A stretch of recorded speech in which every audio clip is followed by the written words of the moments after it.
Fantastic. So hi everybody. Welcome to our webinar today, where we are unveiling the findings of our recent AI Pulse survey, looking at where the AI governance gap is. Our webinar team today is Helen Van Orton and Alexie O'Brien, and my name's Sean McDonald. I shall be your host and moderator in the background for the next 45 odd minutes. Firstly, though, thank you for attending today, wherever you are dialing in from. We always appreciate the effort you make to be here for our live webinar events.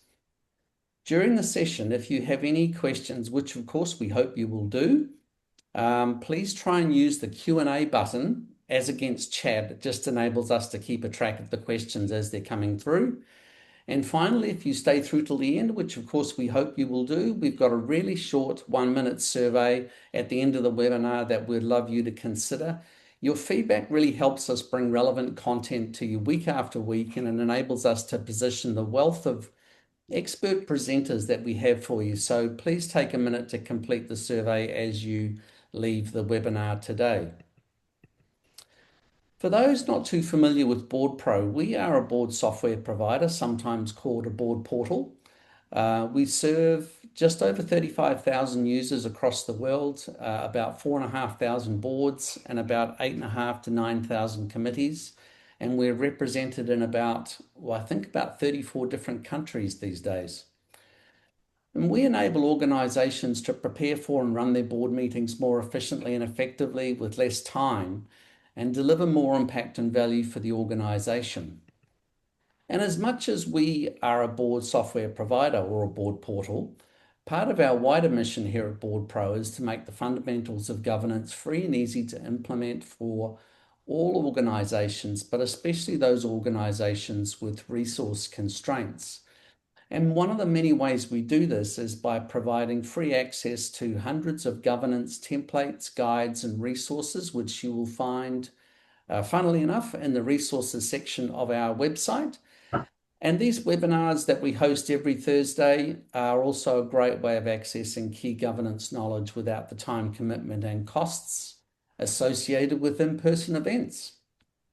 So for the next 45 odd minutes, just relax, listen, and add to the discussion by asking as many questions as you would like using the Q&A tool on the toolbar. A full recording of the webinar, along with the slide deck and the other resources that we'll talk to you about a little bit later on, will be sent to you 24 hours after our session today. So let me have our team introduce themselves, starting with, who shall we use first? Alexie, let's go with you first.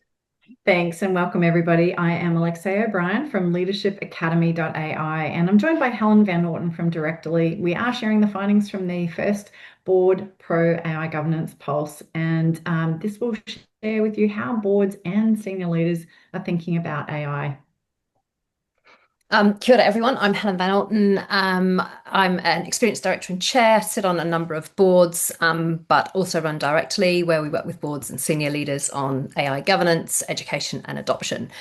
So we're not going to spend so long talking about ourselves because this is all about the survey data. So a really, really good response for this first survey. There were 476 people responded. 85% of those were from Australia and New Zealand, so these results are quite weighted to there. In terms of who responded, 2/3 directors, board chairs or governance professionals, and the others are a mix of CEOs, execs, company secretaries, etc. 44% sitting in the not-for-profit sector, 23% commercial, and then the rest are a balance across education, health, government, etc. And more than half are from organisations with less than 50 people, so some quite small organisations represented in there. Yeah, and they're quite a governance engaged audience too, Helen. You know, these people really care about getting governance right. So what was really interesting is that if this group shows gaps, the broader market is actually probably likely further behind. And there were some gaps. There really were. Okay, let's start with that headline. 53% of respondents are using AI every single day, and 79% are using it. So that's, 8 out of 10 people are using AI every week or more. And that's not dabbling, that's moving into embedded behavior. Yeah, they're not just using it for drafting emails. 74% are using it for researching, drafting, and editing. 42%, though, are now using it to really start to challenge their own thinking, get a second opinion. 31% are using it for strategic thinking and scenario planning. And nearly half are seeing it as a thinking partner, not just a productivity tool. So that's really strong, right? The personal adoption story is strong, but there's this massive gap, which is the right-hand side of the slide. Only 4.6% of these organizations have got what we would call full governance. So that's that triad of policies, active board oversight, and regular reporting. And it's almost a third, 29%, have got nothing in place at all. No policy, no training, no oversight. So what does that mean? And every one of those daily AI decisions or drafting advice, summarizing data, informing strategy is actually being done without a governance framework. And if something goes wrong, and with how big the adoption rate is and the exploration that people are doing, something will go wrong at some point. The board won't be able to point to a policy or an approval process or who's actually overseeing it inside of their organizations. And that's not a gap on a maturity model, it's a governance gap, but it's also a personal liability exposure for all of us directors. Oh my God, you're right, Alexei. It's not hypothetical. So AI related D&O claims have actually risen 27%, and average settlements are sitting around a really scary number, which is, I think is about 56 million. And now there's a number of insurers that are actually writing AI exclusions into their D&O policies. So if your AI causes harm and you don't have that governance framework, your cover may not actually respond. So the question for directors is increasingly becoming not should we govern AI, it's can we demonstrate that we did, Yeah, which I Helen, think I was takes us on actually to at the it. next slide. Oh, go on. Yeah, Yeah, yeah. I You was were going to saying say this I was earlier. at a breakfast this morning with insurers, and while that exclusion is happening in the States, they anticipate it being here in Australia and New Zealand in the next 6 months. So really needs to be discussed. Yeah. Yeah. Sean, thank you. So we asked you all, where is the biggest gap between what your board says about AI and what's actually happening? And the responses were really candid. Yeah, and you guys can obviously read faster than we can speak these out, so we're not going to run through all of them. But the one of the respondents came back and said the board is AI aware, but not AI enabled. And I think that line just really captures the pattern that we saw again and again through the survey responses. Aware is it's sitting in our briefing deck, and we've heard someone talk about it. Enabled is sitting in that conversation that follows on for it, which we will come to later in the session. Yeah, and another comment is telling, and it was a theme across the entire survey results, was the board is aware, but not AI enabled. So that single line, oh, sorry, I've just said what you said, Helen. So management is well ahead of the board. So we've got that asymmetry. Management really has the volume of the exposure to using AI on a daily basis, but the board has the agenda paper, and that gap is continuing to widen. It really, really is. And then probably the other one I'm just going to touch on this slide is that third one down. So that one around the lack of insight or the blinkered approach. You guys can read it. But there was a much longer comment that was associated with this. So the respondent actually went on to describe AI as being used at both the board and the staff level with no policy, no process, no direction. And that's what we were just talking about, is that balance and tension between governance going too slow and innovation going too fast. And probably every director who's sitting listening to this, they know that right now in every organization, the adoption is winning over the governance, which is definitely lagging. Yeah, and these aren't outliers. So these were patterns repeated across hundreds of responses and themes across multiple questions. So that say-do gap is absolutely real, and we're aware of it. So where do we go from there? We're using it, not confident with it. It's where the data starts to get really interesting. So we talked earlier about the fact that 79, so 8 out of 10 people are using it weekly, but only 9.4, so less than 1 in 10 people actually feel really confident in using it. And almost half of people said that they're still figuring out how to use AI effectively.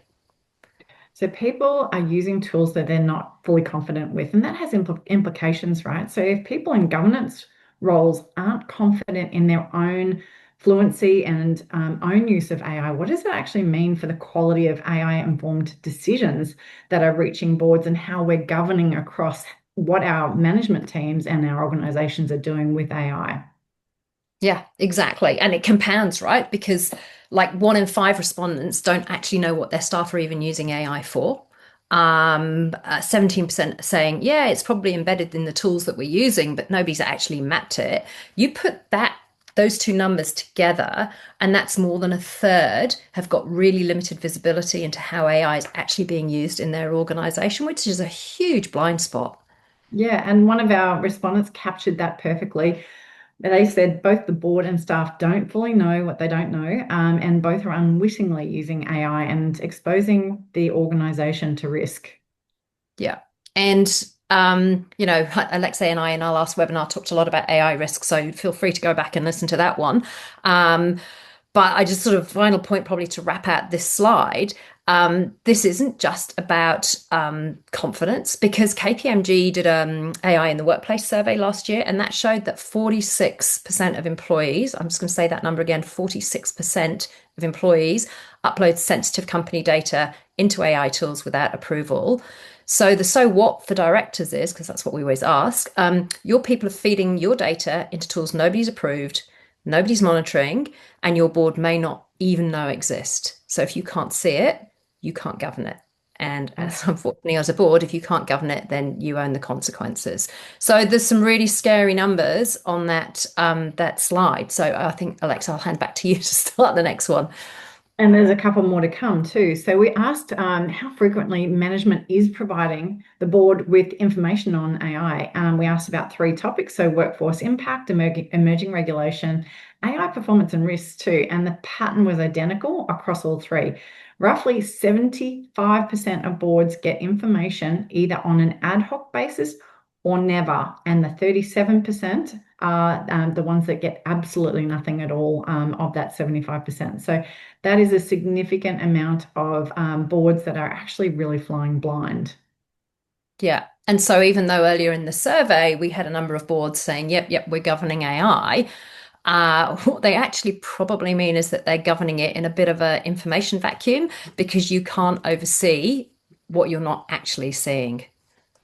Absolutely. And when we asked which specific AI risks the board has explicitly discussed, not what concerns you, but what have you actually discussed? A quarter of the boards have actually discussed not one of 13 risks that we listed. That's a scary number too.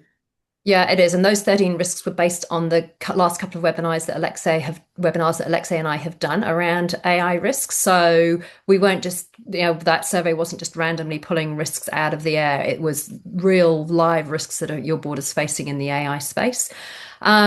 So yeah, and add to that the fact that that top right hand number, in green there, the fact that less than a fifth of boards have actually got that oversight of the detail of how AI is being used in the organization. So even when you've got that awareness, oversight unfortunately seems to be the exception rather than the rule.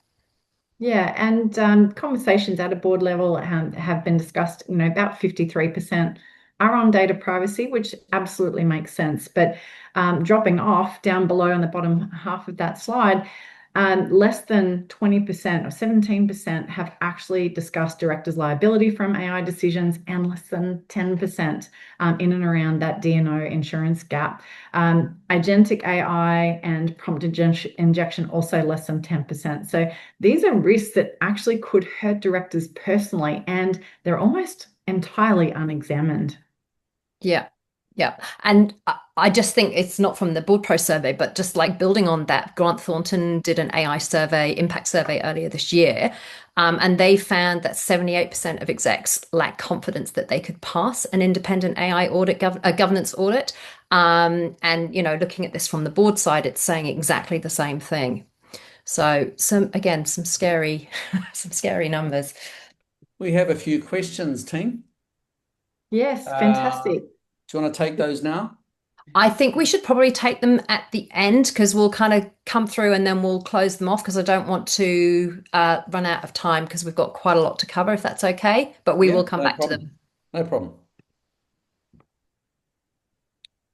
So we designed a survey really around two parallel tracks.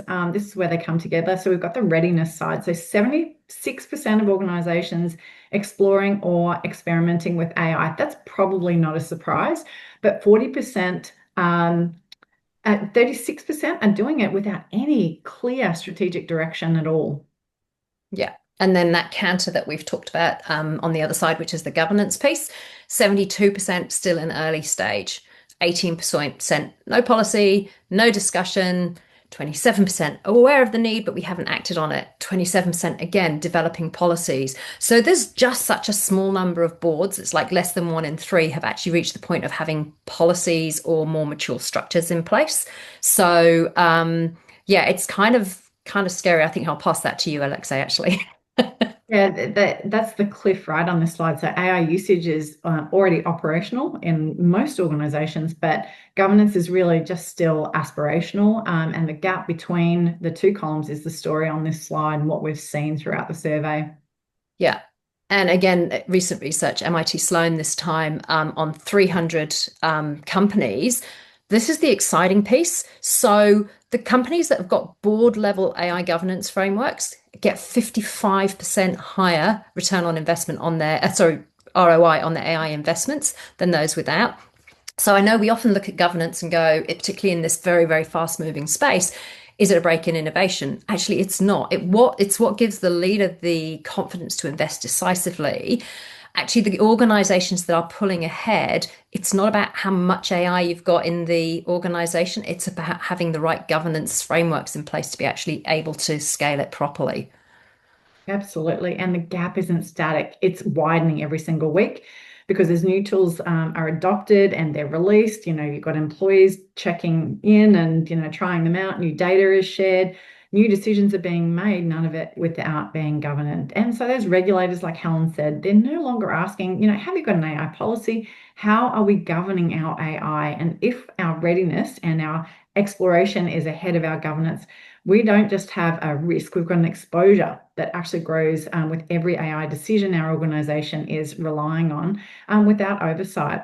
And I really believe, I think that our audit requirements in the future, as we continue to get more and more agentic AI, will continue to grow, which means this oversight is going to need to be harnessed so we can be audited for agentic AI. Yeah, 100% agree. And those of you who are unfamiliar with some of the phrases that we're using, for example, agentic AI, that unseen and unchecked risk webinar that we talked more specifically around that, worth going back and watching, which is on the BoardPro site. So just moving on to this. Where is it that organizations are actually going wrong? Why have they fallen into this cliff between those two different issues? So the data points show 3 deployment mistakes that, again, we see again and again. So the first one is that there is no owner. So again, only 1 in 5 companies have got a named person who's actually accountable for AI governance. And if you haven't got an owner, governance suddenly is everybody's problem, but at the same time, it's nobody's problem. And it sits in the, we definitely need to do something about that pile. And we all know as boards that we have a lot of those in the organization. But the problem is with the practical consequence of that is who's writing the AI policy, who's looking at the shadow AI reports, who's reporting that through to the board. And unfortunately, right now, the answer is in 81% of organizations, it's nobody.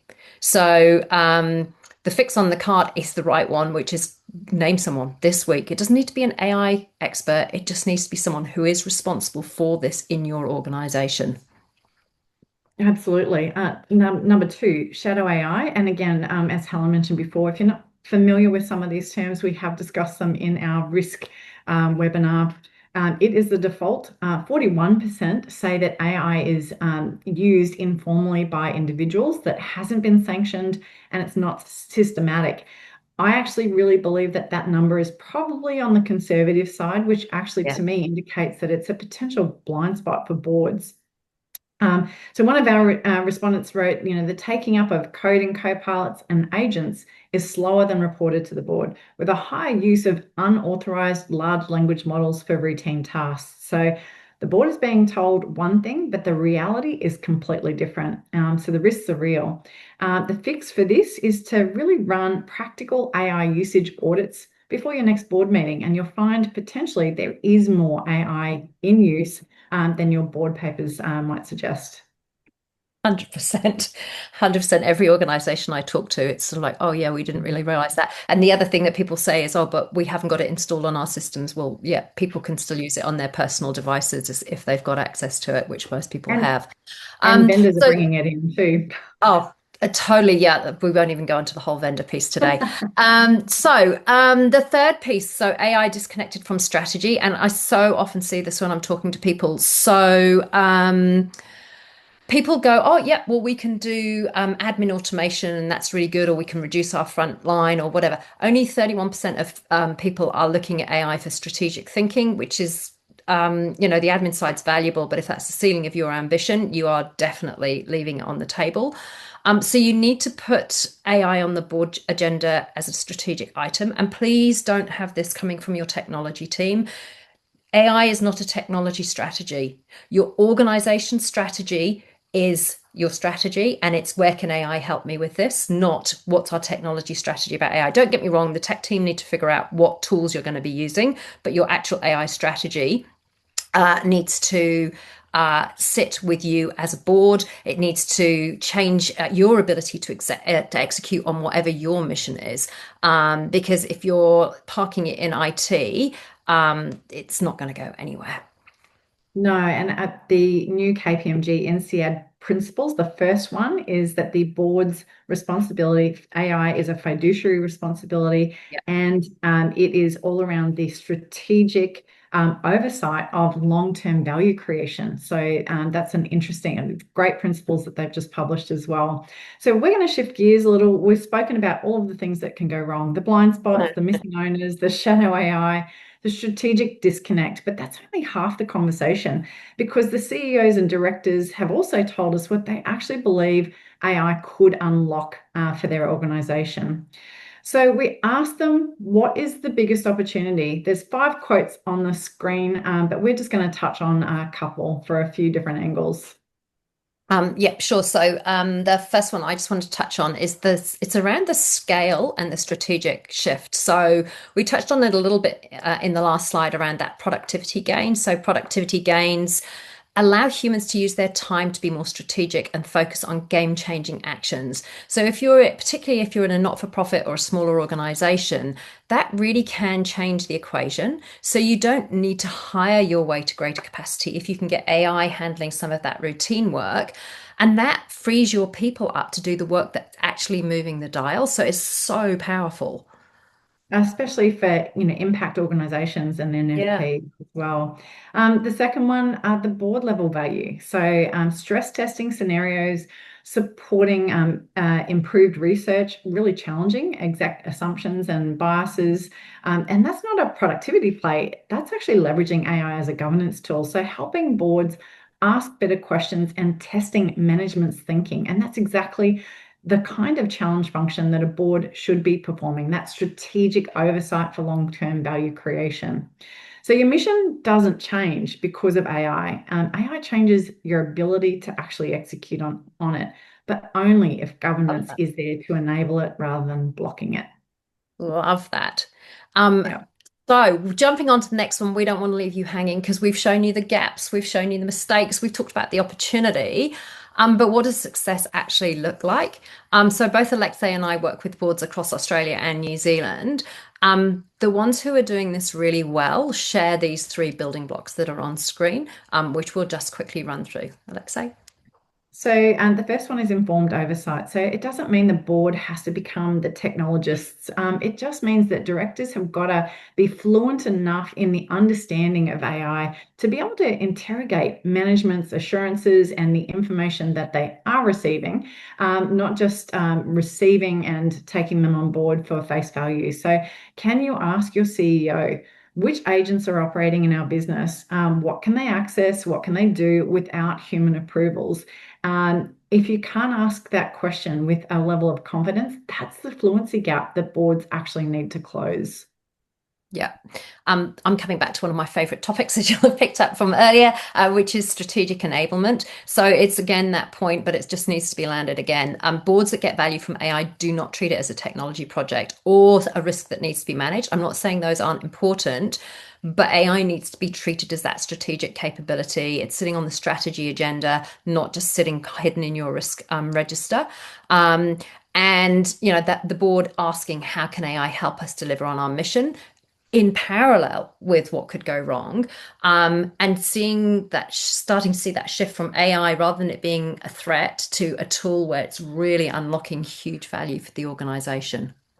Absolutely. And ethical leadership. So Mm, having really clear boundaries on data, named accountability for AI governance, and a culture where staff actually feel safe to raise concerns about AI rather than hiding their use of it as well. That's really some of the antidote to shadow AI. yeah. You won't fix shadow AI just with a policy, but you fix it with a culture where people don't feel the need to hide.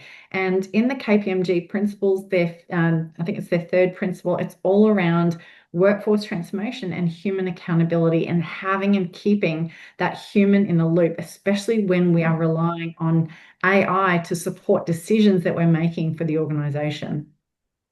Yeah. And that bottom line on the slide is the number that we referenced before, right? Around the fact that the organizations who've got those governance frameworks in place do get that higher ROI. So it's not about slowing it down, it's helping you move forward with confidence. Okay, so that's a huge amount of data onto you guys. So again, trying to just break it down into some really practical steps. So, what could you do next Monday rather than going, oh my gosh, what? It's starting from next week. The three building from blocks from the last slide. So your oversight, enablement, and ethical leadership. That's where you're heading, but that's just not going to, let's be real, that's not going to happen in a single board meeting. And we've heard from quite a lot of organizations that the reason that they don't start is because they think they need this huge AI strategy before you can act. And you really don't. The first thing you need is that visibility. So seeing what's happening. Where is it owned? What are the boundaries? What's the reporting? And you can put all of those things in place in the next 30 days.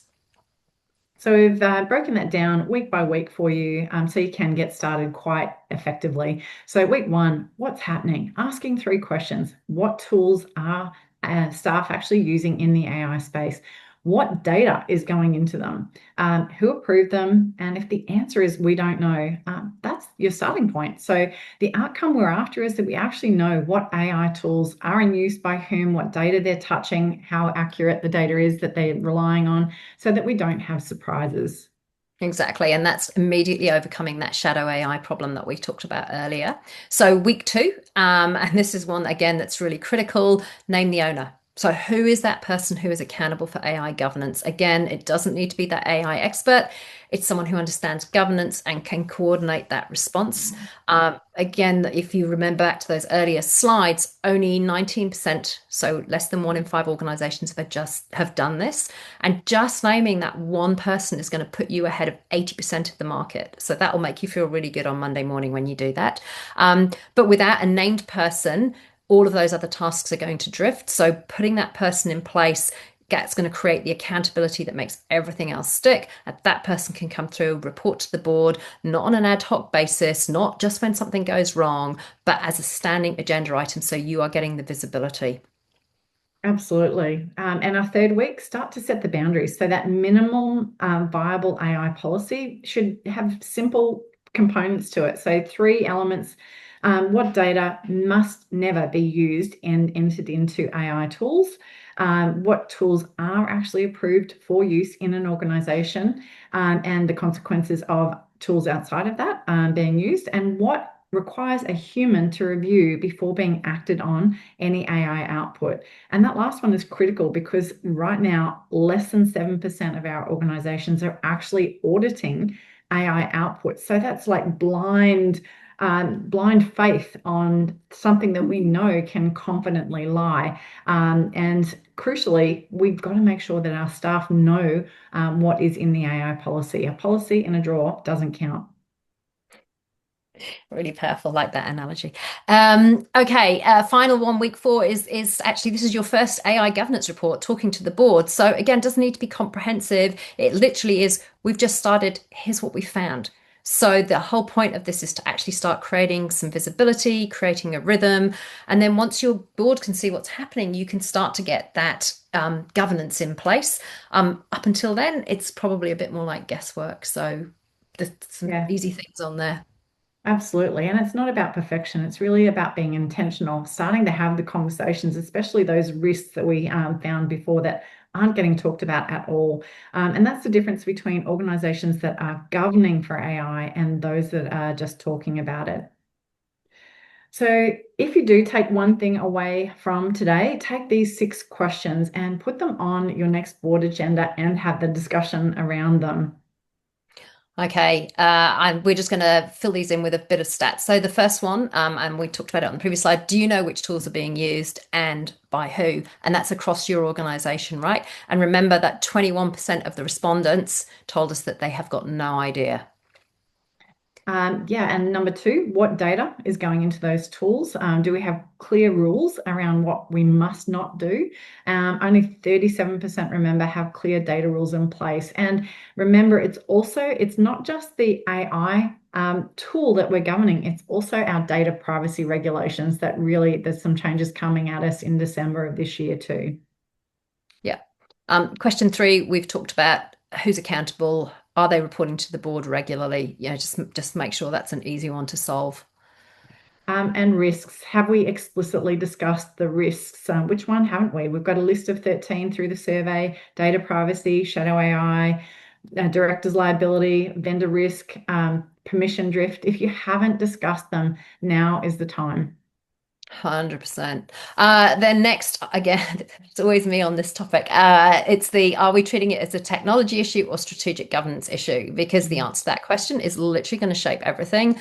So make the right call, put it on your strategic agenda. Absolutely. And question 6, which we added after we saw the data today, have we discussed our exposure as directors, including personal liability and D&O coverage in the context of AI?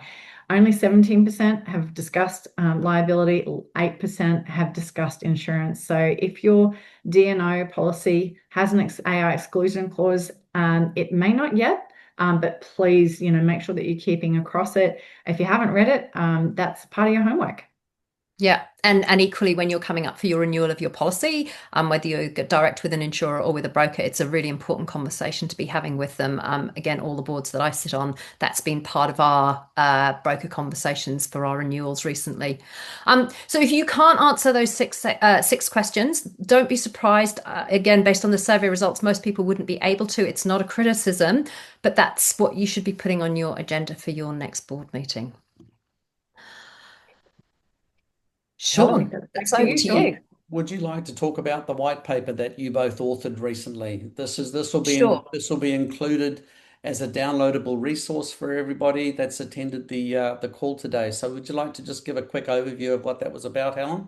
Sure. So Sean's just sneaked this slide in. So very off the cuff. So Alexie and I, probably about 2 months ago, finished writing this paper, very much looking at, as a board, what do we need to be AI enabled? So that's looking at the governance frameworks, what the tools we can be using are, how we can make sure that we are thinking about AI really strategically and well. Some of the things that we've discussed today in here, but yeah, it's a really wide-ranging report. I think it's really interesting. And it's everything from how you're looking at your vendors, how you're looking at your organization, how you're strategically approaching it. Missed anything, Alexei?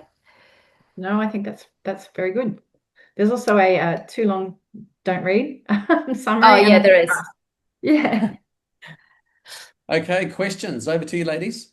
Okay, I'm just going to move very my good. screen so I can see. I've got a question from, I think the first question there is for you, Sean. Do you want to touch on that BoardPro AI Yeah, the enabled question is, conference? what does BoardPro have in mind for making its offerings AI enabled? We have a lot in the pipeline, and on June 16th, mark the date in your calendars, we have a very special announcement and a special webinar where we'll be talking about our complete new AI suite of capabilities. So June 16th, mark it in your diary.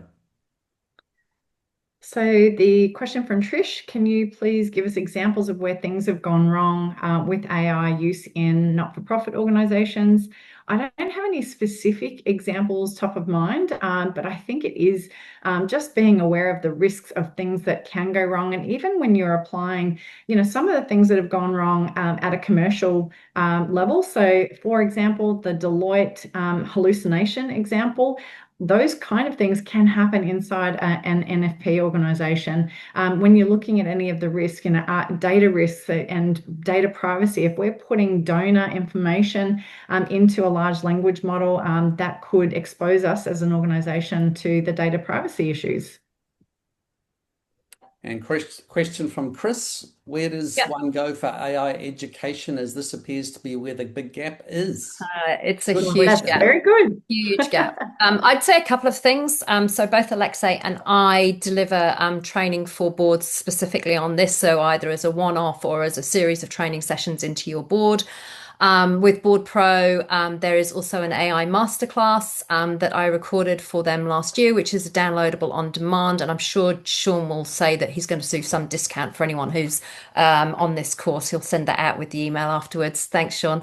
But also later this year, Alexie and I are launching, it will be an online, a really comprehensive training session around a training program around AI. So watch this space.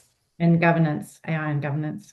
Sorry, yes, specifically. And D&O stands for directors and officers. So it's the liability insurance. So if something goes wrong in your organization, that you're covered personally.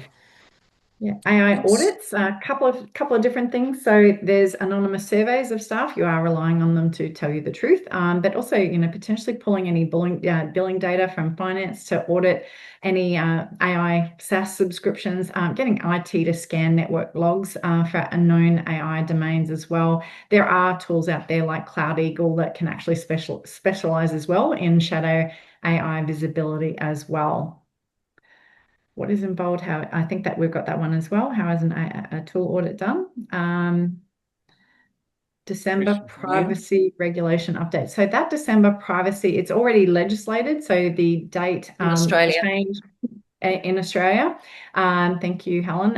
The date in December is any decision that we are relying on AI to support with, where it includes like employee data. There are really serious consequences where we're not disclosing that. So we need to make sure that we are understanding those changes, that we're understanding where we're relying on AI for our decision making as it relates to our people and our customers and any privacy information, and making sure that our privacy policies are updated in how we are using data with our AI. Beautiful. Do you want us to keep cracking, Sean, or are you running out of time? No, we have time. Carry on. Okay, cool. So can the resources from the webinar, there's actually 2 webinars, Sean. So if you can maybe attach both of those to the resources provided, that would be very cool. Will do. What types of organizational data should not be AI accessed? That's a really great question. And one of the things that I teach when I'm doing any AI training is it's almost like a red, amber, green system. So if it's publicly available information and it's, it's open, great, load it up. If it's customer data, if it's your next strategy, it's your new competitive edge, don't go there. And always think about, whenever you're putting something into AI, about how you can anonymize it and make sure that it is generic. So like never put your, no, let me rephrase that. If you are in a portal that is designed for it, you can put your board papers into it, but don't take a screenshot of your board papers and then just load them into your free ChatGPT model, because you're then just putting all of your information out to everyone. Yeah, absolutely. What if staff and volunteers don't want to use AI? Should this be discussed? I definitely think it should be discussed. That's part of, creating a safe environment for people to experiment and learn. They might find, different use cases, just helping guide people on, practical use cases, how to use it, and that it's not as scary as they might think it is. Creating a safe environment for us to be leading by example, showcasing use cases that are relevant to staff and to volunteers, particularly where there are organizational use cases that are relevant to them. So, Question from Carla. yes, Yeah, good. good question.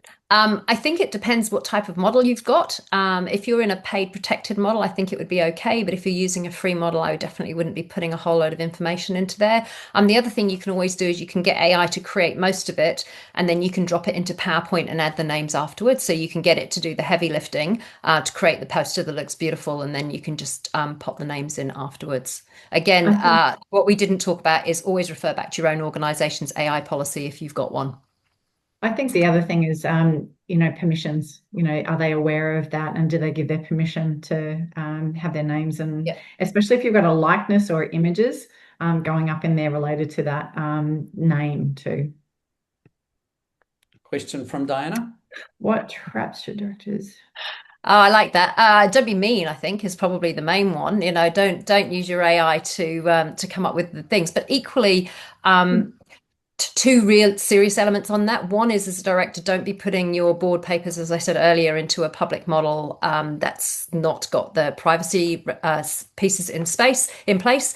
But equally, the whole point, in fact, the course I was doing this morning, which was on cognitive orchestration, which is actually deliberately using AI to stress test your thinking and look at things from other perspectives. And, I had chair listed companies and CEOs on that program. And that's exactly what I'm teaching them to do, is how to use AI to think of the different questions, because it's much better to stress test it now and do a pre-mortem than it is to find out that it's failed 6 months down the line when you've invested a whole load of money in it. Yeah, I think the other trap as well is the same as any board level, not trying to get too into management's territory. How do we stay in that governance lane as we are asking questions that should be oversight rather than in the weeds? Oh, and I've just seen you've done a follow-up. I was thinking of avoiding cognitive biases. I think you should use AI to help you get over cognitive biases. I think that's a really strong use case for it. Yeah, Uh, Alrighty, let's wrap it up, team. all good. very good. We're at time, so please feel free to connect with our presenters on LinkedIn, everybody. If you'd like to be put in touch with Helen or Alexie, I highly recommend you get in touch with them if you're looking at AI adoption throughout your organization. Please indicate your interest on the survey at the end of the webinar as you exit. We also have some fantastic webinars coming your way over the next 2 to 3 weeks, so keep your eyes open and check out our webinar schedule on our website. So you'll receive an email from me. It'll be tomorrow now, which is Friday our time, which will include a recording of the webinar today, the transcript, the all-important slides, the white paper, and of course the Pulse survey report, which has just been released this morning. So you'll receive a copy of that. All of this will be hosted on the webinar library of our website within the next 48 hours if you miss the email. If you're considering board management software for your organization, then obviously we'd love to hear from you, but better still, why not try our free 30-day free trial? It's really simple and straightforward. No credit cards required in order to get started. So really straightforward there. So thanks again for your attendance, everybody. I hope you enjoyed the session. Thanks, Helen and Alexie, for both being the author of the survey itself before we put everything together, Well done, and then Helen. the final report as well. It was great work. Thank you. Look forward to seeing you all at our next webinar, everybody. Don't forget the short 1-minute survey as you leave. It really helps us craft this great program for you. So have a great day, everybody.